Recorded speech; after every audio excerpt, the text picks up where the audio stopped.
안녕하세요. 건강요정 유창길 원장입니다. 오늘은 저에게 질문을 보내주신 쇼그렌 증후군 여성분의 질문에 대한 답변을 드리는 강의입니다. 루푸스가 있는 여성분들이 임신할 때 질문을 많이 주시고요. 그리고 쇼그렌 증후군이 있는 여성분들이 또 임신을 준비할 때 저에게 질문을 많이 해주시는데요. 오늘 질문은 아로항체가 높으면 임신과의 관련성이 어떻게 되느냐, 힘든가요? 라고 질문 주셨고요.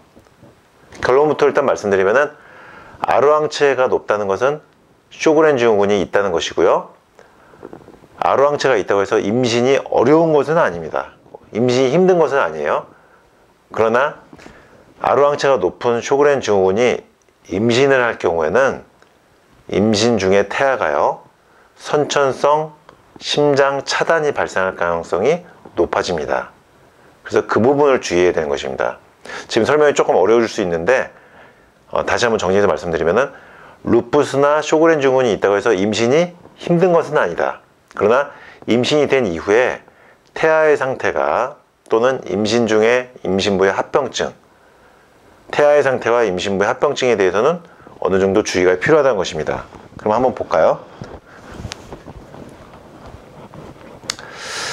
쇼그렌 증후군은 일단 설명을 드려보면요, 이 SSA 항체, 아까 말씀드린 R호항체가 이 SSA라고 부르기도 합니다. 그리고 SSB 항체, LA, 라항체라고 하는데, 이 로항체와 라항체가 쇼그렌 증후군을 진단하는 두 가지 항체 중에 속하는 것입니다. 그래서 지금 오늘 질문 주신 여성분은 R호항체가 높다고 질문을 하셨던 거죠. 그래서 이 두 가지 항체가 양성일 때 쇼그렌 증후군인데, 오늘 소개해드릴 논문은 쇼그렌 신드롬이 있을 때 임신에 대해서 다룬 논문입니다. 이 논문 내용을 근거로 이제 설명을 드리겠습니다. 쇼그렌 증후군을 가진 여성이 임신을 했을 때 일반 건강한 여성에 비해서 임신 중 합병증이 발생할 가능성이 더 높다라고 이 논문은 밝히고 있죠. 제가 아까 서두에 말씀드린 것처럼 쇼그렌 증후군이 있을 때 임신이 어려운 것은 아니다. 그러나 임신이 됐을 때 임신 중 합병증에 대한 주의는 필요하다는 것입니다. 임신은 되지만 임신 후 관리가 중요하다는 것이죠. SSA 항체, 항 SSA 항체라는 건 아까 말씀드린 질문 주신 여성분 해당하는 거죠. R호항체. R호항체가 있는 쇼그렌 증후군 여성이 임신을 했을 때 태아의 선천성 심차단 발생 위험도가 일반 여성보다 높아지는 것이다 라고 이 논문에서 밝히는 것입니다. 이제 정리하면요, 루푸스 여성, 쇼그렌 증후군 여성분들, 임신하는 것은 어려운 것은 아니지만 임신을 하게 된 다음에는 몸 관리를 굉장히 잘해야 되고 태아의 상태 관리를 굉장히 잘해야 된다.